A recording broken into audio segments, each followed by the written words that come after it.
기도해 주시겠습니다.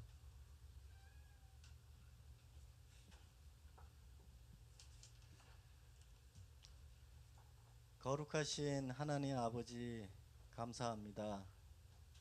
하나님을 사모하여 거룩한 성전에 나오게 하시니 하나님 감사합니다. 하나님께 찬양 드립니다. 모든 영광 하나님께 돌려드립니다. 여호와는 나의 목자시니 내게 부족함이 없으리라고 말씀하신 주님, 저희는 정말 하나님의 크신 은혜와 은총을 받았습니다. 또한 하나님께서는 저희에게 베푸신 그 은혜가 저희에게 족한 줄로 압니다. 진정으로 하나님을 알고 주 안에서 하나님의 뜻하신 그 의미를 오늘 알고자 이 성전에 나왔습니다. 영과 진리로 하나님께 예배 드리기 위해서 나왔습니다. 진정한 예배를 아버지께 올려드립니다. 이곳에 자정하여 주시옵시고 하나님의 뜻을 더욱더 깊이 알기를 원합니다. 아버지의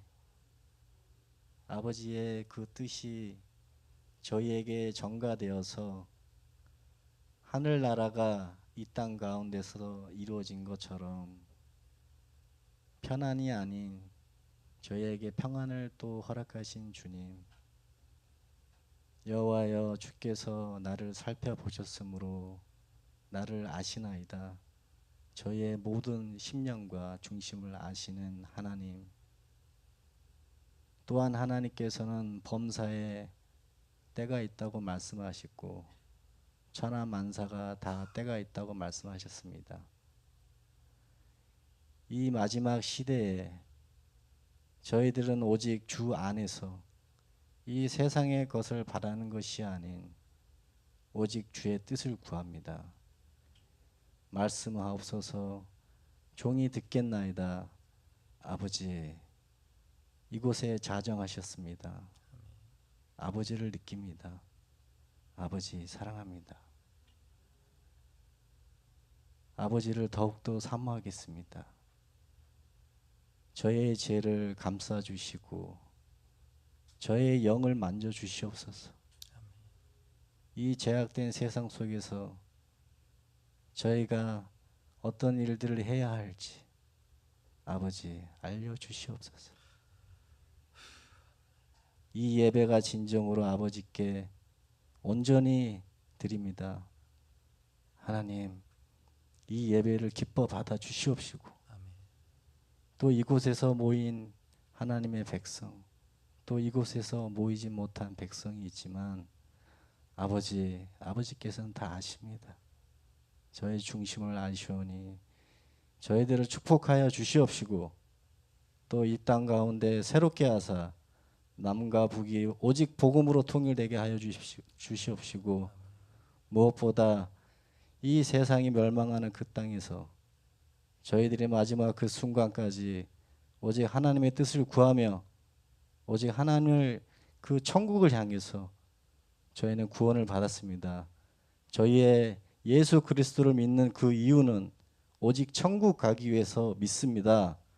오직 예수 그리스도만이 길이시고 진리시고 힘이심을, 생명이심을 오직 믿음으로 나아갑니다.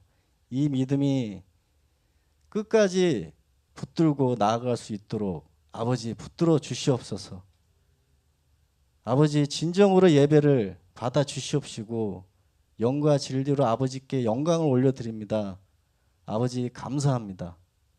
예수님의 이름으로 기도드립니다. 아멘. 아멘. 이 시간은 지난 7월 25일에서 28일 은혜의 동산이 있었습니다. 그래서 은혜의 동산에서 받았던 간증을 성도님들과 나누기 원합니다. 그래서 태연 자매님과 하연 자매님 각각 나와주셔서 받으신 은혜 나눠주실 때 큰애 있게 바라고요. 그리고 이어서 김건노 목사님께서 말씀 선포해 주시겠습니다.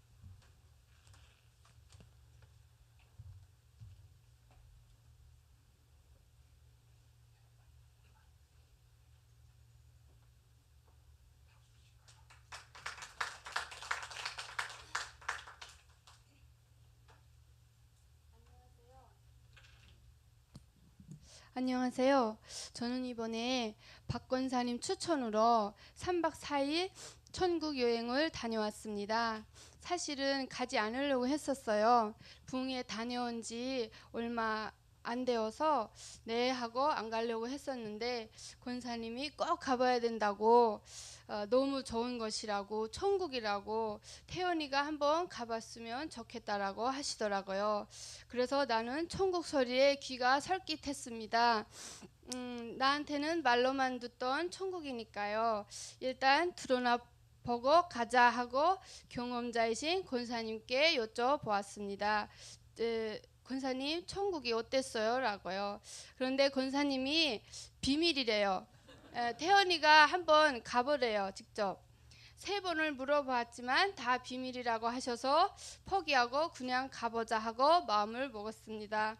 천국은 아무나 갈 수 없는 것이고 내가 추천받았으니까 나는 아무나 아니니까요. 해서 천국으로 떠났습니다. 가보니 정말 좋은 것이었습니다. 권사님 말씀이 다 사실이었습니다. 오지 않으면 정말 후회할 뻔했습니다. 도착해서부터 은혜이고 사랑이고 천국이었습니다. 자세하게 설명드리고 싶지만 나도 권사님처럼 비밀입니다. 진정한 하나님의 자식이다 하고 자격이 있고 못 가보신 분은 꼭 가보세요. 저처럼. 그리고 나는 통일이 좀 힘들 거라고 혼자 착각을 하고 있었습니다. 근데 아니었어요. 통일이 멀지 않았다는 것을 이번에 은혜의 동산을 통해서 확실히 깨달았습니다. 전 세계 많은 영웅들이 우리 남북한을 위해서 기도하고 힘써 주시고 응원해 주시는 줄 처음 알았습니다. 정말 감동의 바다, 눈물의 바다였습니다. 가보시면 눈을 뜨게 됩니다. 하나님 눈을 뜨게 해주셔서 너무 감사합니다. 사랑합니다. 이상입니다.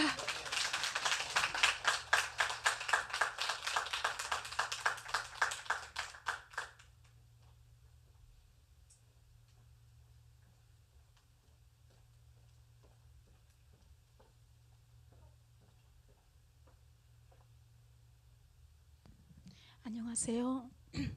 저는 하나님의 은혜로 이렇게 1907 연이어 또 이렇게 막 좀 육체가 좀 힘들었어요. 사실은 그런 가운데 또 은혜 동산에 너무나도 이렇게 좋은 데라고 해서 사실은 거서 무작정 제가 가게 되었는데 정말 이게 하나님의 은혜인 것 같습니다.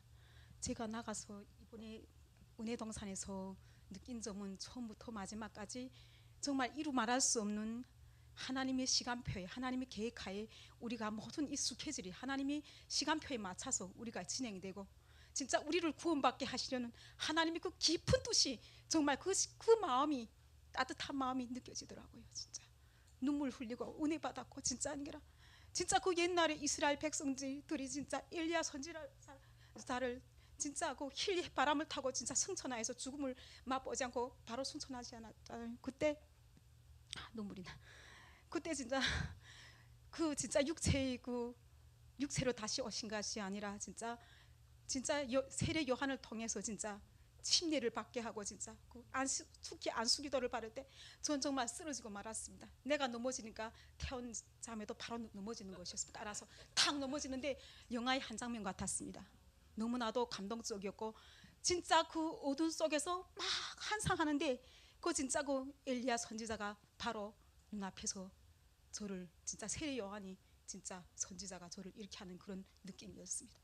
진짜 그 어둠 가운데서 한 줄기의 빛이 딱 비치는데 그런 환상이 막 떠오르면서 감격해서 찬양하고 눈물 흘리며 야 정말 이 자리에서 정말 하나님이 정말 잘 이 자리에 오게 하시고 듣게 하시고 말씀 듣게 하시고 정말 또 수고하고 무거운 짐자들아 다 내게로 오라 내가 너를 쉬게 하리라. 정말 하나님의 음성과 하나님의 소통이 잘 되는 그런 시간이었습니다. 은혜의 시간이었습니다. 저희 종이장마다 믿음이 저희 진짜 질그릇처럼 그렇게 얇은 그 믿음이 정말 이번 기회에 진짜 많이 눈물로써 하나님께 회개하고 정말 저는 저희 믿음은 아무것도 아니었습니다.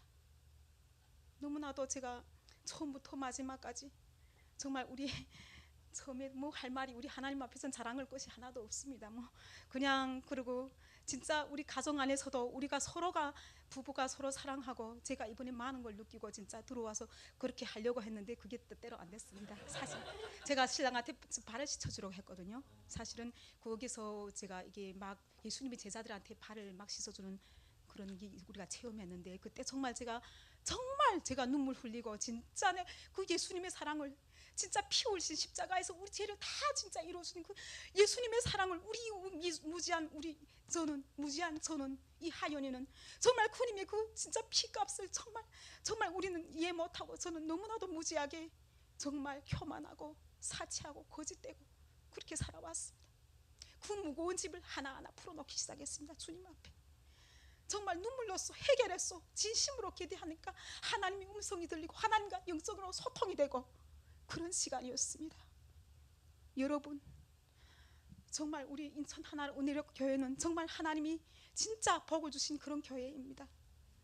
정말 우리 진짜 장자의 명분을 팔아먹은 야곱처럼 아직 에서처럼 살지 말고 죽 한 그릇에 장자의 명분을 팔아먹었잖아요.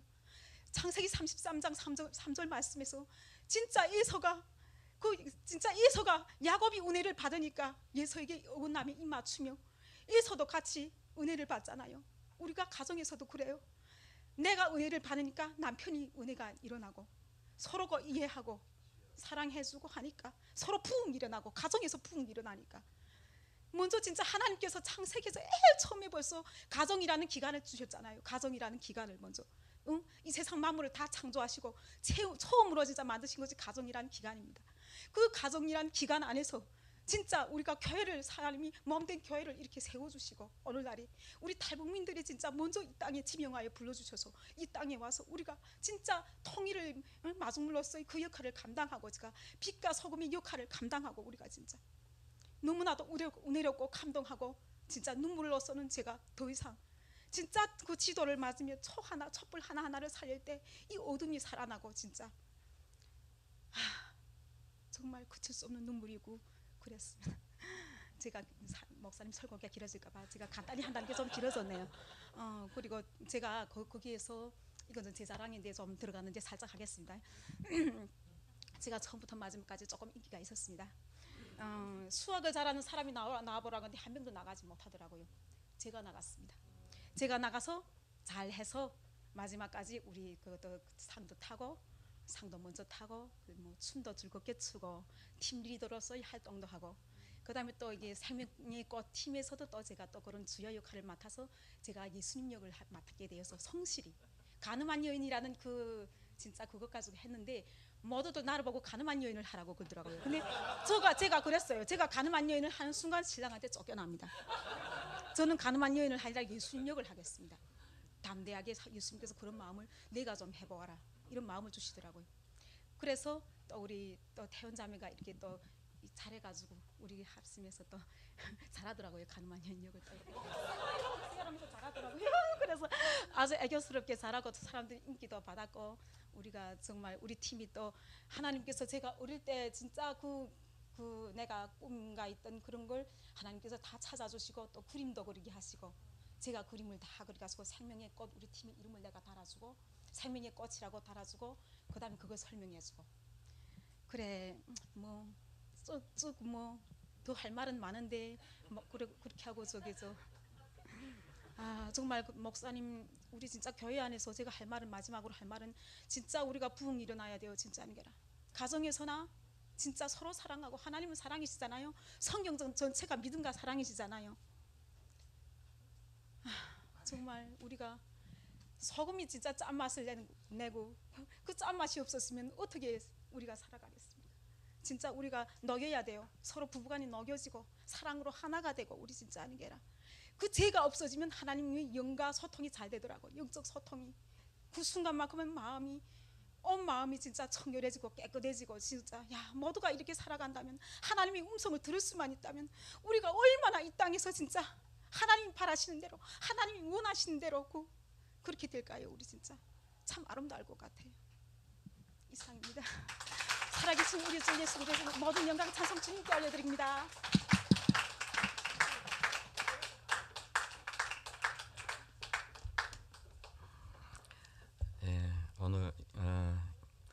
이번에 은혜를 참 많이 받고 또 우리 교회가 활동적이어서 다른 이제 행사할 때 우리 교회를 꼭 초청하고 싶다고 계속 그러시더라고요. 그래서 좋은 시간이었던 것 같습니다. 자, 오늘 말씀을 좀 나누도록 할게요. 우리가 지금 4주에 걸쳐서 안식에 관한 오늘 본문도 변하지 않았습니다. 우리 민수기 15장 32절부터 41절은 4주 동안 다 참여하신 분들은 다 여기 있어야 돼요. 그리고 우리 4번에 나눠서 이렇게 나눈 주제 이것이 무엇인지를 꼭 좀 기억했으면 좋겠어요. 그래서 첫 번째는 뭐였죠? 첫 번째는 멈춤이다. 두 번째는 거룩한 선택이다. 세 번째는 안식일에 참된 주인이 예수 그리스도시다. 오늘은 은혜의 보좌 앞으로라고 하는 그런 제목으로 이렇게 쭉 나눌 텐데요. 저도 우리 지금 출애굽기부터 민수기까지 쭉 이렇게 단락씩 한 주씩 이렇게 말씀을 나누고 지나가고 있어요. 왜냐하면 어느 날 제가 출애굽기 이제 공부를 하면서 느껴진 것들이 있어요. 우리 인생이 출애굽기와 같구나. 이 광야라고 하는 하나님께서 약속하신 그곳을 향해서 가는 광야와 같은 인생길을 가고 있구나라고 하는 것, 그것을 이렇게 느끼면서 출애굽기를 우리가 설교를 했어요. 이어서 민수기를 오는데 특별히 오늘 말씀에서는 좀 무거운 주제가 있었습니다. 한 사람이 나무 올라가다가 안식일을 좀 어긴 것 때문에 돌 맞아 죽습니다. 이것은 오늘 우리 이 시대의 눈으로 보기에는 너무 무거운 말씀이에요. 하나님이 우리 현대말로 표현하면 자비로우심이 1도 없으신가? 뭐 짤도 없으신가? 뭐 이런 그렇게 받아들일 수 있는 그런 말씀이에요. 그렇지만 그만큼 중요한 말씀이기도 해요. 병리학적으로 많은 학자들이 그렇게 이야기를 합니다. 과거와는 지금이 21세기의 우리 인류 사회에, 특히 지금 사회에 돌아가고 있는 이 질병이라고 하는 것은 과거에는 뭐 박테리아 균에 의해서 사람들이 또 많이 죽고 병에 걸리고 그런 시대가 있었죠. 그리고 훗날에는 또 바이러스, 박테리아나 바이러스에 관해서는 항생체도 나오고 그리고 면역 시스템을 통해서 이번에도 코로나 기간에 우리 가운데 어떤 면역을 이렇게 바꾸면서 뭐 코로나 걸려도 좀 크게 아프지 않도록 이렇게 하는 어떤 역할을 했어요. 어떻게 보면 질병이 오면 거기에 따른 어떤 치료제가 나와서 지금까지 치료를 하고 있는데, 요즘에 와서 21세기에 질병이다라고 할 수 있는 것들, 인류를 위협하고 있는 그런 질병이라고 한다면 그것은 완전히 다른 것이라고 그래요. 다른 것. 전염성 질병이 아니라 우리 안에 있는 과잉에서 오는 질병이다라고 이야기했어요. 과잉에서 오는. 오늘 우리가 열심히 살아가고 있고 또 열심히 노력하고 있고 열심히 우리의 뭐 행동 반경이 넓어지고 있고 뭐 미국이라고 하는 그 거리도 12시간이면 날아가고 아주 뭐 며칠 동안 갈 수 있는 거리를 이제는 자동차를 가지고 순식간에 가게 돼요. 그러니까 우리의 행동 반경이 좁아지고 많은 사람을 만날 수 있고 많은 일을 할 수 있다 보니까, 그리고 또 우리 TV를 하나 켜도 얼마나 많습니까? TV 내가 선택하기가 어려운 것. 옷을 사려고 해도 옷의 종류가 너무 많은. 그래서 과잉으로 오는 인간의 어떤 피로감, 그것으로 오는 질병이 지금 이 시대를 주장한다라고 이야기를 하고 있어요. 그것이 가장 큰 문제다라고 해요. 그래서 과거에는 밖에서 오는 질병, 바이러스나 박테리아가 우리를 허물었다면 지금은 우리 내부에서 오는 이 피로감, 이것이 우리를 폭력적으로 만들고 우리를 번아웃되게 만든다. 번아웃이라 우리 단자가 딱 끊어지는 것 같은. 열심히 살아야 되는데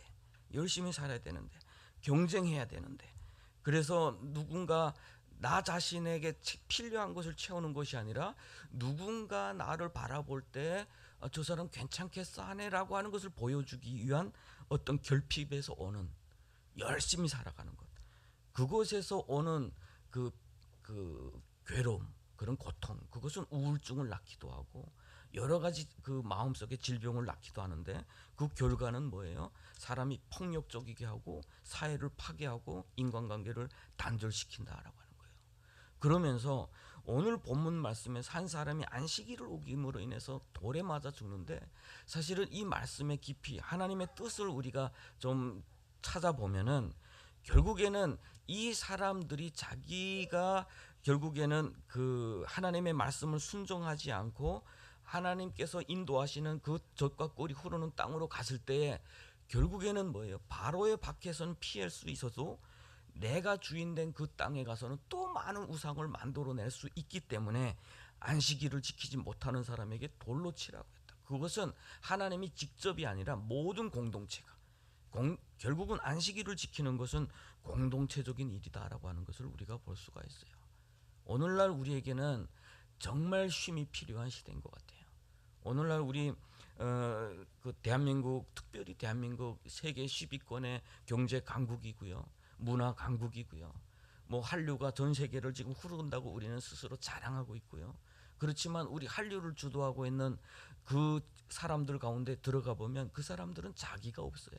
자기가 한류를 만들어내기 위해서, 스타가 되기 위해서 몸 관리, 그 친구들 나와서 스스로 이야기할 때 보면 너무 배고파서 담장 넘어 가서 이제 몰래 훔쳐 먹던 이야기를 들었어요. 결국에는 자신들이 어떤 성과와 성공을 위해서, 성과주의 시대니까 그것을 위해서 이렇게 내가 헌신하고 내가 모든 것을 바쳐야 되는 것이 당연시되는 사회라는 거예요. 그러다 보니까 그렇게 성공한 사람도 있지만 그것은 성공이라는 열매가 그들의 고통을 어느 정도 위로해 줄 수는 있지만 더 많은 사람들은 거기까지 이루지 못하고 도중에 다, 왜냐하면 그 수많은 경쟁자들이 다 사회에 나올 수는 없기 때문이에요. 그러면 좌절과 뭐 우울증에 빠지게 되고 낙담하게 되고 스스로 목숨을 끊게 되고 폭력적으로 변하게 되고, 그래서 이 사회의 문제가 지금 하나하나 이렇게 퍼져나가고 있는 거예요. 뉴스에 나오고 있는 아픈 이야기들, 절망적인 이야기들, 그런 모든 이야기들은 결국에는 어디서 비롯되느냐? 우리가 멈추지 못하는 것에서 비롯되는 거예요. 멈추지 못하는 것.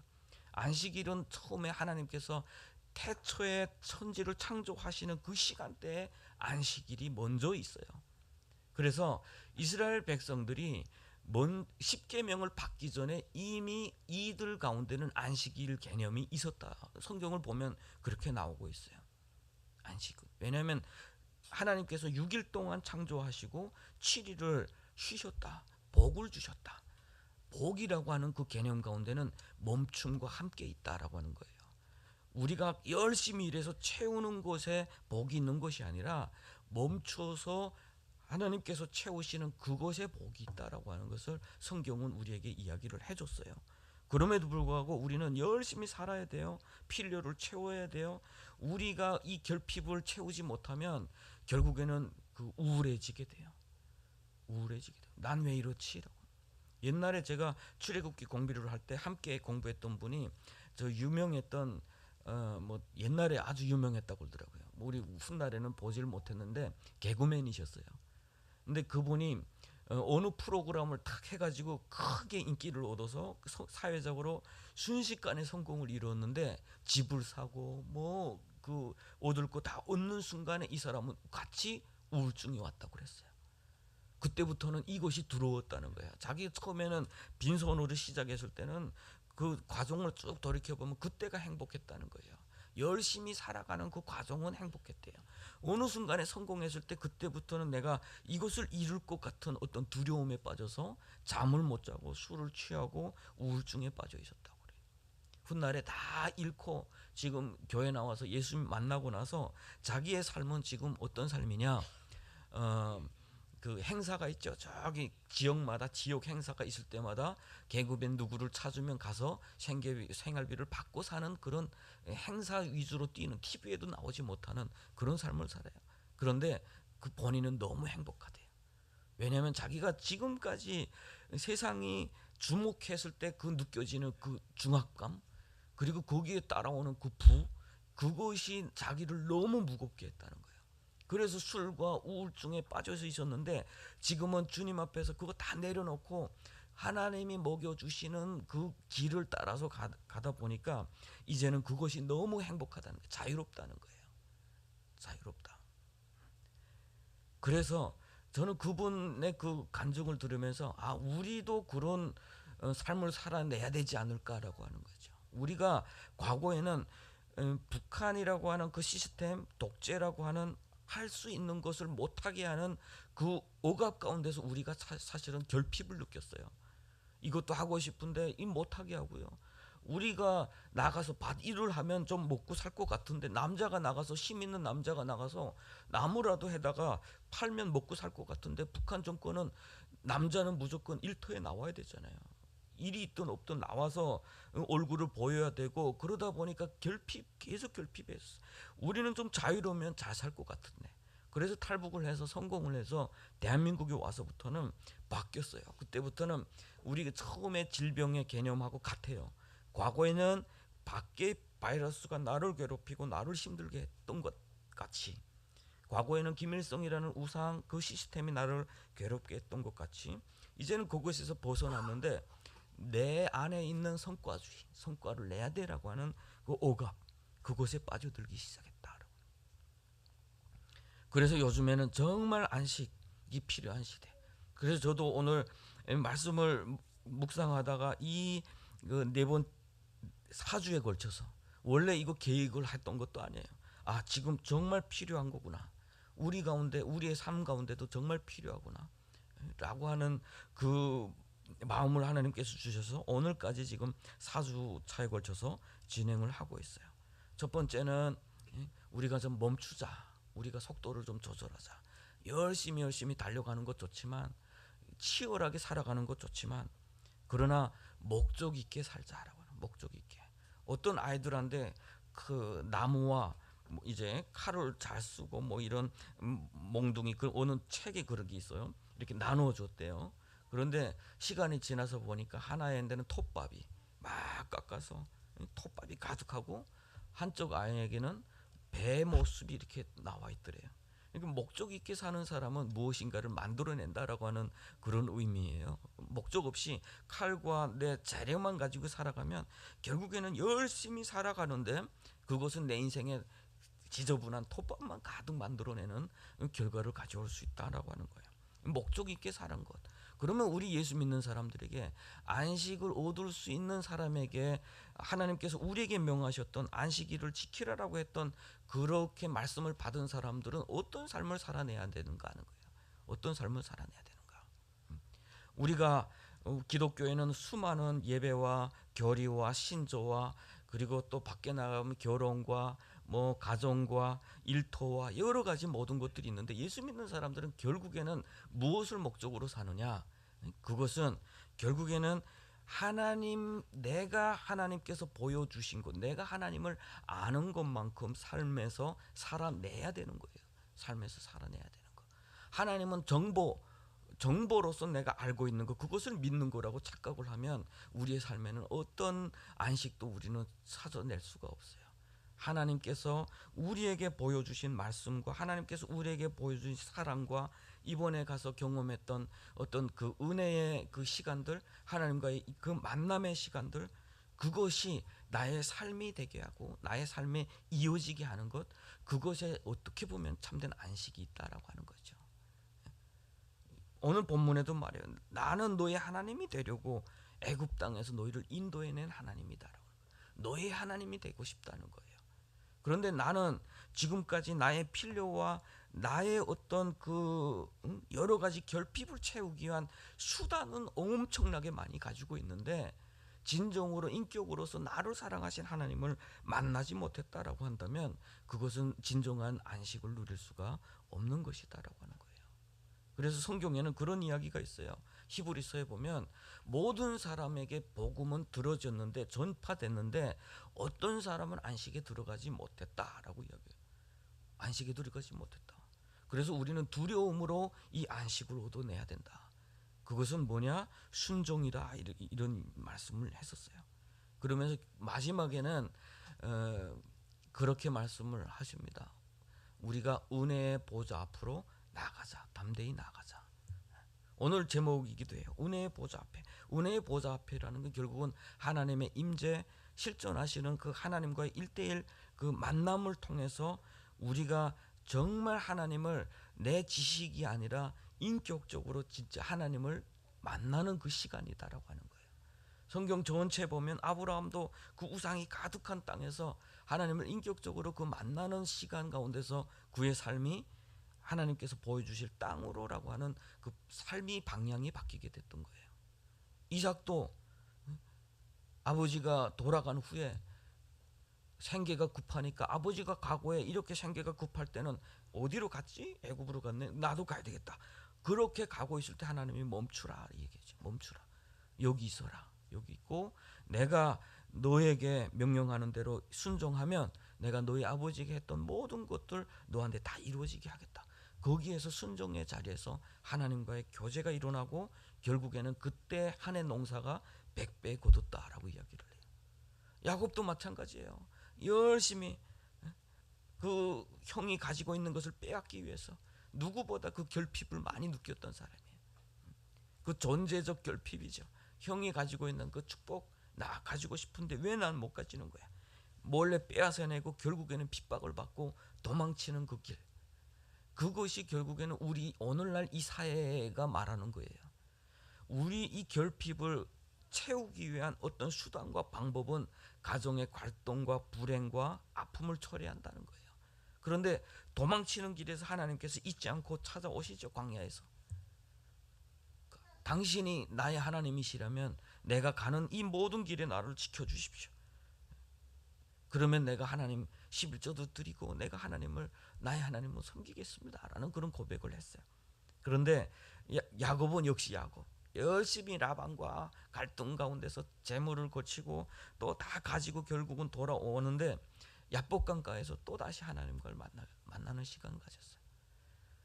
결국에는 야곱이 인생길에서 고통을 겪을 때마다 그가 돌아가는 길은 은혜의 보좌 하나님과 만났던 그 자리였다라고 하는 거죠.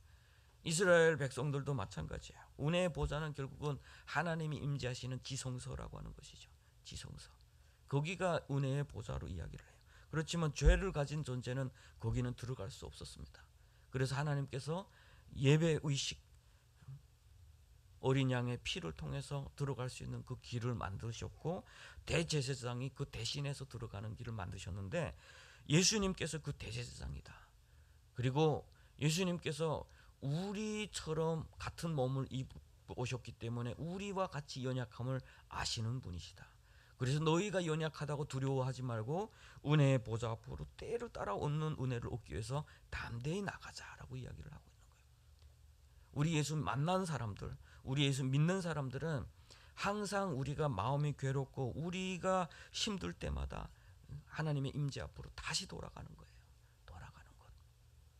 어제 우리가 그 요즘에 제가 안식을 묵상하면서 또 참된 예배가 무엇일까라는 것을 묵상하면서 또 이런 교회 저런 교회 이렇게 방문하면서 느꼈던 것이 있어서 어제 우리 재직회에서도 나눴습니다. 수요 예배를 8월 말까지 잠시 우리가 멈추자. 그래서 우리 예배 형식, 과거에 우리 기독교가 유지해왔던 그런 형식에 맞추는 것이 아니라 일단은 우리의 신앙의 기준에 한번 예배를 맞춰보자. 그래서 형식에 너무 맞추다 보면 유대인들, 바리새인들이 범했던 그것만 지키면 하나님과의 관계가 회복된 것 같은 착각을 가지고 올 수가 있을 것 같고 더군다나 우리가 그것이 또 다른 얽매임이 될 수도 있을 것 같아요. 그래서 일단은 예배를 멈추고 8월 말까지 한번 멈춰보고 삶의 예배 자리로 한번 나가보자. 그래서 이번에는 좀 수요일 날이면 우리가 좀 가족들과 좀 더 좋은 교제 그리고 이웃들과 우리 교인들 사이에도 한번 만나서 뭐 식사를 하거나 또 뭐 교제를 나누거나 이런 관계 가운데서 하나님 앞에 삶의 예배 자리로 한번 바꿔보자라는 생각을 제안을 좀 했습니다. 결국에는 우리는 어떤 형식과 틀에 맞추어지는 것이 아니라 우리가 하나님을 만났던 그곳 그리고 하나님께서 기뻐하시는 그곳 그리고 참된 자유와 기쁨이 있는 그곳으로 우리는 선택을 해야 돼, 바꿔야 되지 않을까라는 그런 생각을 해보게 됐던 거예요. 그래서 좀 우리가 어떻게 그러면 안식을 취할 것인가라고 할 때 첫 번째는 우리 하나님과 만났던 그 자리로 나가자. 하나님의 임재 가운데 나가자. 아직까지 하나님이 잘 믿어지지 않는다라고 하면 우리가 조금 이번에도 그 1907 부흥회도 있었어요. 그리고 은혜동산이라고 하는 이런 그래 행사도 있었습니다. 이런 자리에 좀 적극적으로 나오고 또 우리 교회에서도 그 김수임 목사님 통해서 뭐 1:1 그 양육도 하고 있고 여러 가지가 있어요, 교회는. 그러면 내가 한번 가보자라고 하는 선택. 안식의 개념에 중요한 것이 선택이라고 그랬죠.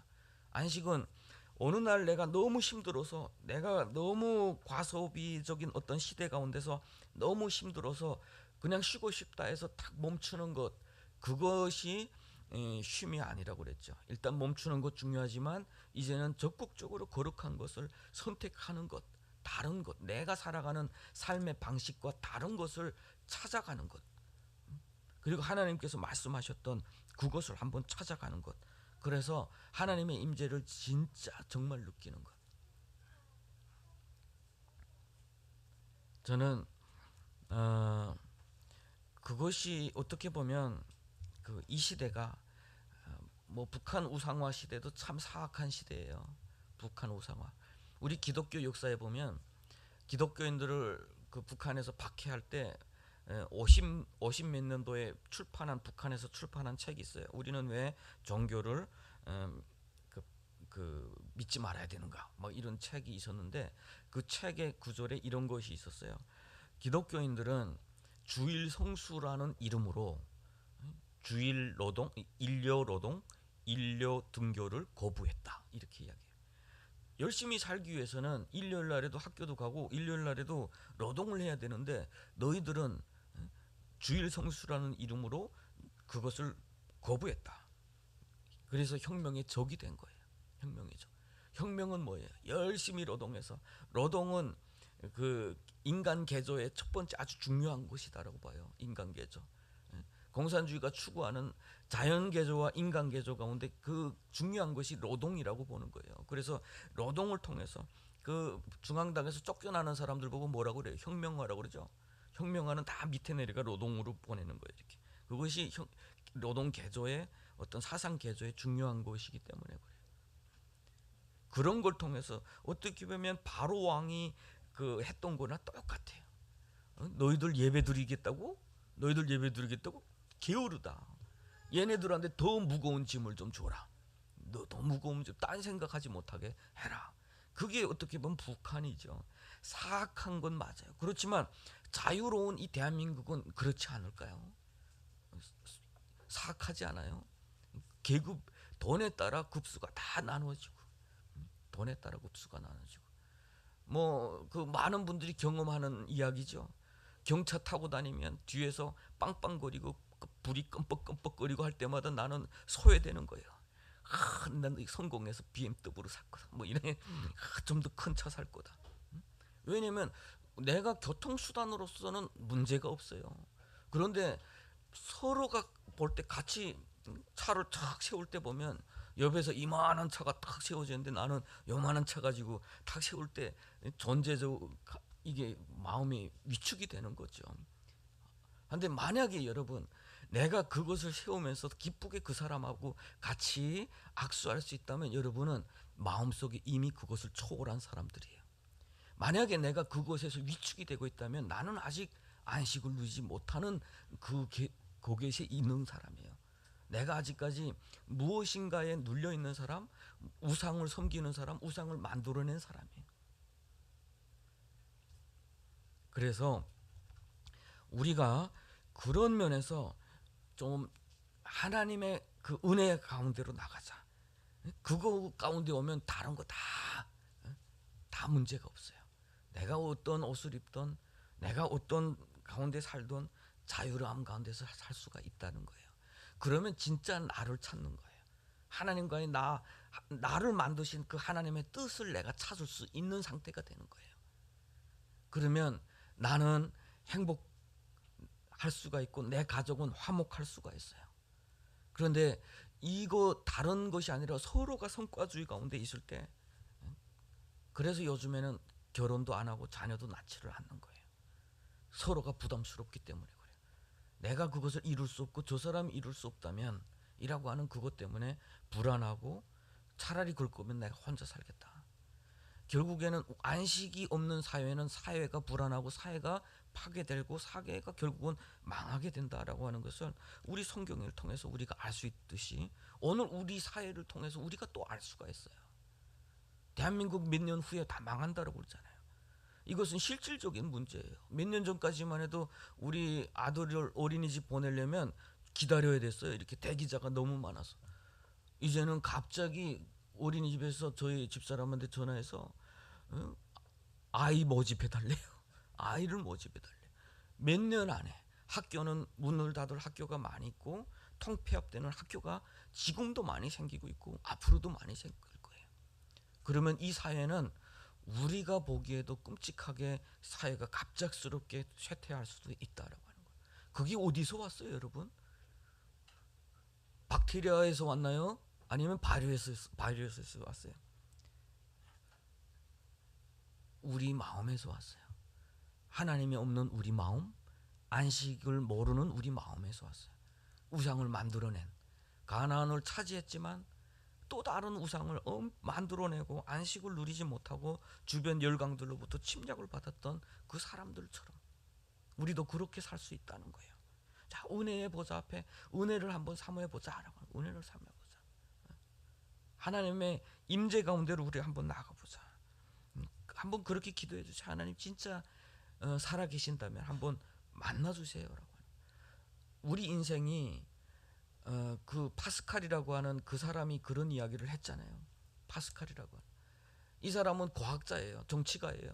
가진 거 다 가진 사람이에요. 그래서 우리가 북한에서 말하는 압력의 법칙을 만들어낸 그 사람이에요. 파스칼의 법칙. 그런데 이 사람이 마차를 타고 가다가 마차가 뒤집히면서 위기 가운데 있을 때 하나님의 그 존재를 찾게 됐어요. 아, 우리 인간은 이렇게 연약한 존재구나 라고 하면서 그 팡세라고 하는 그 많은 글을 남겼는데 거기에서 그랬어요. 인간이 그 행복을 추구하기 위해서 하나님을 찾는 것은 정말 당연한 것이다. 인간이 자기 행복을 위해서 하나님을 찾는 건 너무 당연한 거라고. 행복하기를 원하는 사람은 당연히 하나님을 찾아봐야 되는 거죠. 찾아봐라. 모든 사람에게, 성경은 그래요. 모든 사람에게 세상을 구원하시기 위해서 독생자 예수 그리스도를 이 땅 가운데 보내주셨다라고 이야기해요. 그러면 하나님의 은혜는 모든 사람에게, 우리 햇빛이 악한 자들에게는 안 비치고 선한 자들에게만 비치는 거 아니잖아요. 그것처럼 하나님의 사랑은 모든 사람에게 이미 보내줬어요. 예수 그리스도를. 그런데 그 안에서 밖에서 문 두드리고 계실 때 우리 마음의 문을 여는 것, 우리가 마음의 문을 여는 것. 그래서 지금까지는 내가 주인으로 살아왔다면 이제는 주님 안에서 주님의 인도하심으로부터 살아가는 사람들. 그래서 시편 기자가 말하잖아요. 여호와는 나의 목자시니 내게 부족함이 없으리로다. 자, 결핍은 내가 주인일 때 오는 거예요. 그런데 우리 하나님이 나의 목자가 되실 때 나에게는 충만함이 있는 거예요. 충만함. 저와 여러분의 고백이 그 시편 기자와 같은 고백이 됐으면 좋겠어요. 여호와는 나의 목자십니다라는 그런 고백이 되었으면 좋겠어요.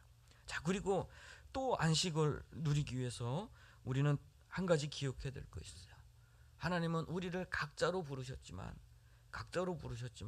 우리를 각자의 삶으로만 놔두시진 않는다.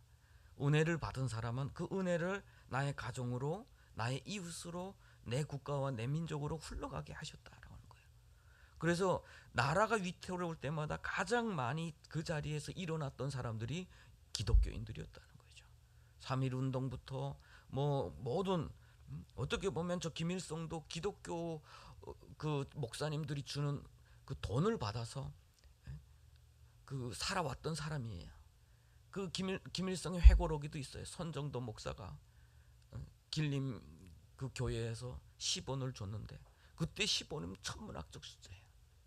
그래서 옛날에 그 미국에서 방문했을 때 김일성이가 물어보더래요. 그 목사의 자녀들은 잘 있냐고. 자기는 공산주의에 매여서 자기 스스로가 어디에서부터 자기가 도움을 받고 살았는지도 모르고 그렇게 산 사람인데 인생 말년에는 그래도 그거를 좀 찾았다고 그러더라고요. 그 목사의 자녀들은 잘 살고 있냐.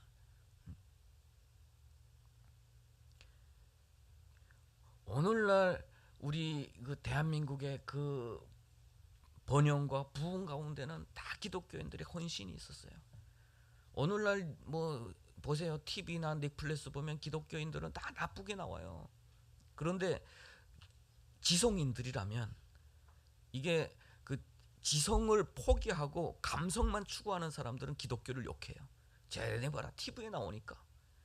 TV의 작가 가운데 모든 사람들이 기독교를 욕해야만 인정받는 사람처럼 이 시대가 그렇게 흘러가고 있기 때문에 기독교를 막 불순한 뭐 다만 악에서 사하소서 이렇게 해가지고 뭐 악에서 구하소서 해서 사입이 그 중심으로 해서 기독교를 계속 비판하는 그런 드라마도 나오고 그 많아요. 그런데 지성인들이라면 우리 대한민국의 그 문명 발전 그리고 의학 발전 그리고 경제 발전 그리고 연약한 자들을 도왔던 사회복지적인 그 발전 가운데 다 기독교가 있었어요. 오늘날 사회복지가 그래도 어려운 이웃들을 돕고 있죠. 그렇지만 과거에 우리 대한민국은 그런 나라에다가 입양시켜서 달러를 벌던 그런 비천한 나라였어요. 그럴 때에 교회가 하나님 앞에 드린 헌금을 가지고 이웃들을 섬기고 수많은 비참한 그 고통의 순간을 막아줬던 것이 바로 하나님을 믿는 사람들이었다는 거예요. 참된 안식은 내 삶에 초점이 있는 것이 아니라 하나님께서 나를 통해서 주시는 이 시대의 사명, 그것에 참된 안식이 있는 거예요. 그래서 받는 자보다 주는 자가 더 복 있다고 말씀하셨어요. 예수님께서 마지막 계명도 어떻게 주셨겠어요? 새 계명을 너에게 주노니 너희가 서로 사랑하라. 내가 너희를 서로 사랑한 것처럼 너희도 서로 사랑하라가 마지막 새 계명이었다는 거예요. 결국은 나는 예수 믿어. 나는 하나님을 정말 사랑해. 그런데 딴 사람들에 대해서 늘 적대적인 눈으로 바라보고 있다면 그건 예수 믿는 사람이 아니에요. 다시 보아야 돼요. 내 신앙을 다시 검증해야 돼요. 인간관계 난 저 사람들을 하고 싶고 저 사람 싫고 나는 딱 말씀 듣는 사람, 기도하는 사람.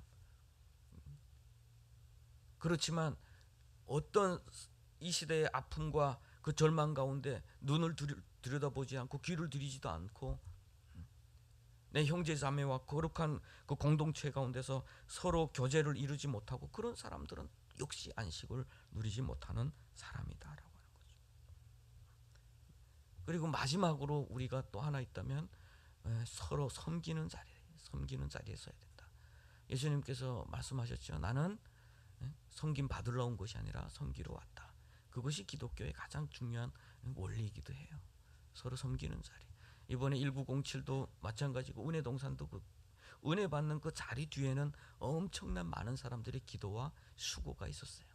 은혜동산도 이제 한번 참여해 보신 분들은 다음번에는 스텝으로 가서 섬기기 위해서 갑니다.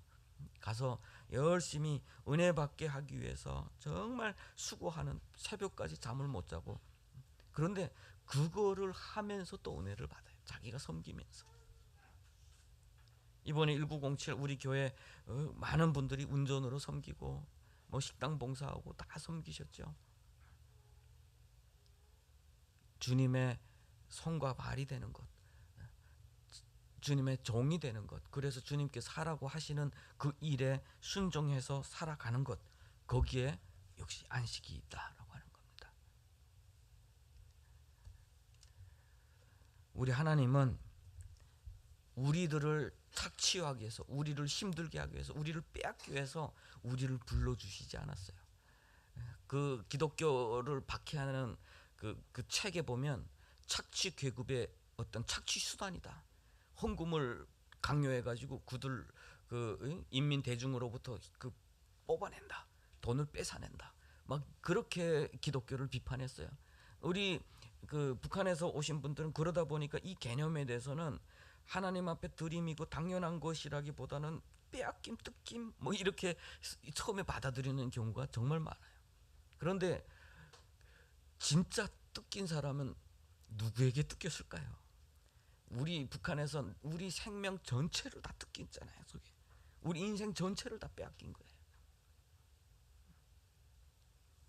섬김이라고 하는 것은 결국에는 이 시대에 하나님께서 우리에게 부여해 주신, 우리를 더 윤택해 주신, 우리를 더 충족해 주시고 풍요롭게 주신 그것을 가지고 다른 사람들에게 주님의 사랑을 전달하고 증거해 주는 그 역할을 감당하는 것이죠. 우리가 많은 사람들이 그렇게 생각을 해요. 다 처음에는 이 정말 좋은 주사약인데 이것을 맞으면 힘이 납니다 할 때 그거 잘 믿겨지지 않아요. 믿지를 않죠. 저도 처음에 중국에서 정말 힘들게 아팠던 적이 있는데 북한에서는 아프면 며칠 혼자서 꿍꿍 앓다가 나오면 낫는 거예요. 그러니까 중국에서 그 통독반에서 한쪽 구석에서 계속 앓고 있으니까 거기 조선족 형제가 여기 누워 있으면 안 됩니다. 빨리 병원 가십시다. 야 괜찮아 조금만 있어보자. 그래도 가십시다. 가서 중국엔 링게를 맞잖아요. 링게를 맞고 약을 타가지고 돌아오는데 바로 힘이 나는 거 있죠. 이게 다리에 힘이 들어가는 거 있죠. 며칠 밥을 못 먹다 보니까 포도당도 부족하고 그런데 그 주사를 먹고 보니까 바로 이게 삶에 느껴지는 거 있죠. 예수 믿는 것도 그걸 한번 경험해 봐야 돼요. 예수를 모르고 이렇게 무력하고 인생 방향도 없고 너무 지치고 살았는데 어느 순간 예수님 만나고 나서부터 내 삶에 힘이 생기고 의욕이 생기고 정말 감사와 기쁨이 있고 과거에는 세상 만사가 다 귀찮다면 이제는 그것이 다 바뀌는 것들이 있죠. 예수 믿고 나서 한 가지 바뀌는 것이 있어요. 여러분 딱 알아두시면 좋아요. 어느 날 우리는 아침에 지나갈 때 저 가로수들이 그냥 나무예요. 나무고 하늘은 그냥 퍼렇거나 거먹거나 뭐 그냥 자연이 그대로예요. 근데 예수 믿고 첫 번째 느껴지는 것이 있어요. 그것은 어느 날 갑자기 그 나무가 이렇게 잎들이 이렇게 확 하는 것이 춤추는 것 같이 보이기 시작해요. 그때가 은혜 받을 때다라고 하고 하나님께서 우리에게 주시는 기쁨이 줄 때 이전에 그렇게 자연스럽고 뭐 별로 특이하게 생기지 않았던 그 자연이 다 그 기뻐서 춤추는 것 같고 이전에 별로 뭐 이렇게 별이라고 생각했던 사람이 그렇게 훌륭하게 보이기 시작하고 이게 관점이 바뀌는 순간 시각이 바뀌는 순간 그때가 하나님께서 우리에게 은혜 주시는 때다. 아 내가 지금 은혜를 받고 있는 거구나 라고 하는 것을 느끼시면 돼요. 모든 그런 은혜를 입었으면 좋겠습니다. 하나님께서 우리를 불러주시고 저 북한 땅에서 그리고 중국 땅에서 그리고 대한민국의 이 우상이 많은 땅에서 우리를 불러주셔서 하나님 전으로 우리 이렇게 불러주셨다. 이것도 축복입니다. 이 복을 마음껏 누리고 그렇게 살아내는 저 여러분 되시기를 바랍니다. 기도하겠습니다. 하나님 아버지 정말 힘들고 복잡하고 유혹이 많고 또 우리 마음 가운데 갈망이 많은 이 시대 가운데서 하나님의 말씀 앞에 멈춤을 배우게 하여 주시고 지극히 선한 것을 분별하는 지혜를 또 우리에게 허락하여 주시며 참된 안식일의 주인 되신 예수 그리스도를 만나는 은혜를 허락하여 주시옵소서. 그래서 이제는 주님의 양이 되어 주님과 동행하며 그 안에서 참된 평안과 행복을 누리며 살아낼 수 있는 우리 모두가 될 수 있도록 주여 함께하여 주시옵소서. 감사하며 예수님 이름으로 기도합니다.